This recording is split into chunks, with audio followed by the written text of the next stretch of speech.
अकीर्तिं चापि भूतानि कथयिष्यन्ति ते व्ययाम् संभावितस्य चाकीर्तिर्मरणादतिरिच्यते। हे अर्जुना, जर तू आपला धर्म सोडून लढाई टाळलीस तर लोक तुझी अकीर्ती म्हणजे वाईट कीर्ती नेहमी सांगतील, आणि ज्याचा समाजात सन्मान आहे त्याच्यासाठी अकीर्ती म्हणजे अपकीर्ती ही मृत्यूपेक्षाही भयंकर असते. आपल्या जीवनात सन्मान आणि स्वाभिमानाचं खूप महत्त्व आहे.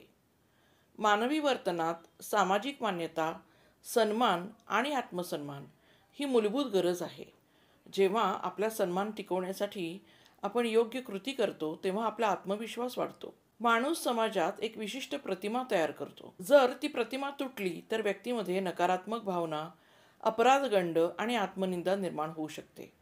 म्हणूनच हा श्लोक सांगतो की अपकीर्ती टाळणं ही माणसासाठी जीवन मरणाच्या पलीकडची गोष्ट आहे.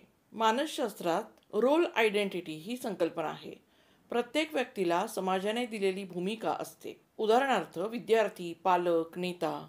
जर आपण ती भूमिका प्रामाणिकपणे पार पाडली नाही तर लोकांचा विश्वास कमी होतो आणि आपण स्वतःशीही समाधानी राहत नाही.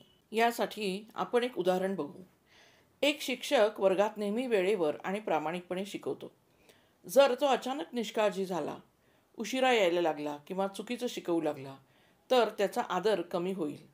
शेवटी त्या शिक्षकाला लोक आदराने बघणं थांबवतील. अपकीर्ती त्याच्याबद्दल पसरली तर त्यामुळे त्याचा आत्मसन्मान गमावेल, आणि आत्मसन्मान गमावल्यावर जीवन अर्थहीन भासू शकते. आत्मसन्मान आणि चांगली कीर्ती जपणं हे जीवनातील सर्वात मोठं धन आहे. श्रीकृष्णार्पणमस्तु.